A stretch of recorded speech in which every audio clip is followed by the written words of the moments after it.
So, what is America's definition of being healthy? Is it eating the right foods? Is it controlling your stress? Or is it just being happy?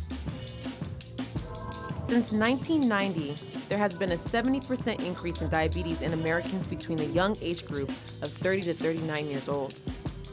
Heart disease is now the #1 cause of death in America.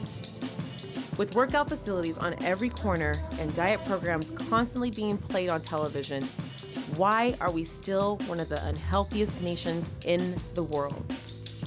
My name is Melinda Penny, and I decided to take my questions to the streets.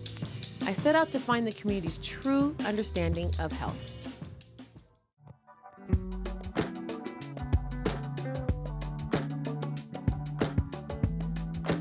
We're here at the Oakland Farmers Market talking to Logan with K-Pay Organics.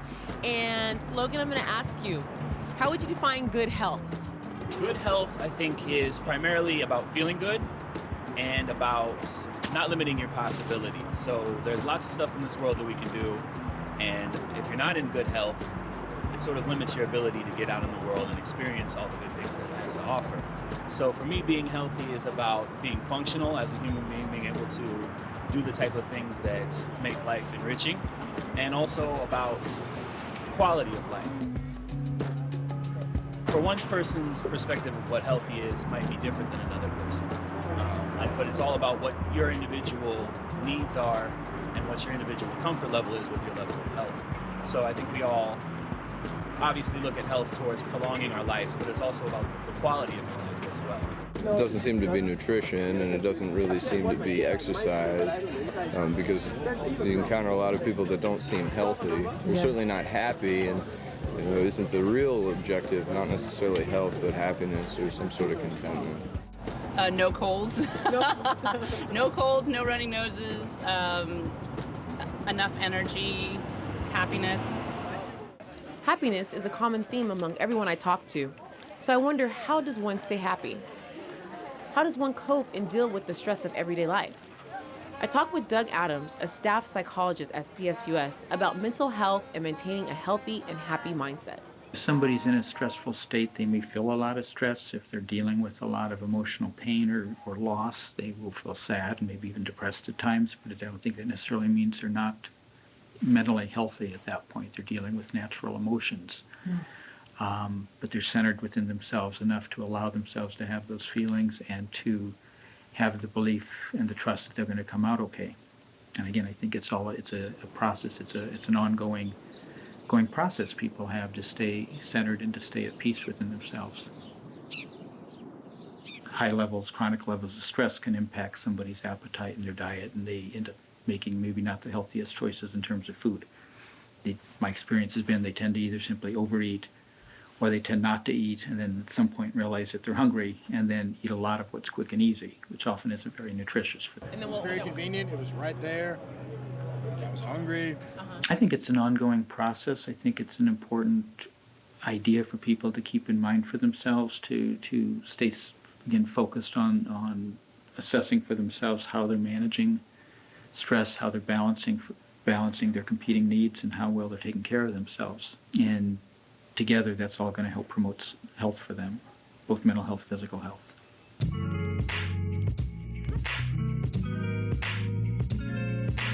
Back at the farmer's market, I began to notice that health just wasn't about nutrition, but also about supporting a healthy mind. I spoke to a street musician on how her art has affected her health. For me, I play this instrument, and I used to play it also in the past for people that needs to rebalance again. Really? Yeah.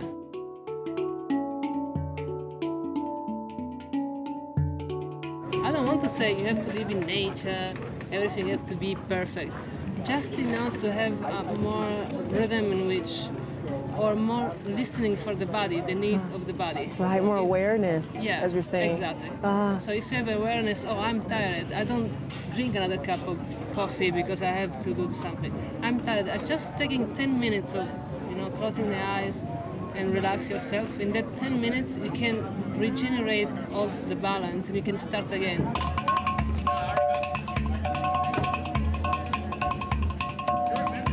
It's like mesmerizing. Yeah, exactly. Awareness of both your mental and physical state seems to be a large component of being healthy. I talked to Kate Kowalski, a retired hospice pastor, about the importance of staying conscious throughout your life. Well, my expertise is the spiritual health, so yes, I have enjoyed watching some patients grow greatly spiritually because of understanding that they are loved and that their life has had meaning. Wow. And that they can live today even though they might die tomorrow. As you had asked a question of me earlier, how did I define health or a healthy lifestyle, and then was I healthy? And it's a deep question because I've had to look at the fact that I'm not healthy, and yet I know what I would define as a healthy lifestyle. So for me, it has to do with consciousness. So if I know how to live a healthy lifestyle, but I don't consciously choose to go there, I don't choose to exercise, I don't choose to eat the right things or not eat the right things, wrong things, then I'm not living consciously. So it's how do I live consciously that allows me to leave this life fully. Our next stop was Cafe Gratitude in San Francisco. We spoke with the manager on what health meant to her and the role of food in a healthy lifestyle. My definition of health for my personal life is a balance, is being in balance, and so that looks like, a balance with my food, a balance with my exercise, a balance with my stress level, a balance with the fun. Really health to me is just like doing things that make me feel good, like authentically feel good, physically, mentally, emotionally, spiritually. It's kind of like honest food, Local organic food is like, it's honest food. It's like, it grew from the earth. Like we're we're animals, we came from the earth. Like we're nature. We're not machines. We're not meant to have like foreign substances in our body. We're not built to break those things down, and it's a wonder why diabetes, obesity, cancer, all of these things are skyrocketing. There's got to be some correlation there. There is a correlation, which is the exact reason why I decided to study the subject of medical nutrition. As simple as it is, the quality of food you put in your body determines how well your body will function. Freedom Farms kind of got started to basically provide access to healthy foods in an underserved area. I guess maybe about 5 or 6 years ago, the first grocery store came into Oak Park, and before that it was what was called a food desert. We have a king apple, we have an Asian pear, and we have another apple in the back. And then just last week, or maybe about 3 weeks ago, we had some natural builders come and erect this cob bench. We're real happy about our garden. We have some okra and tomatoes growing in the back here.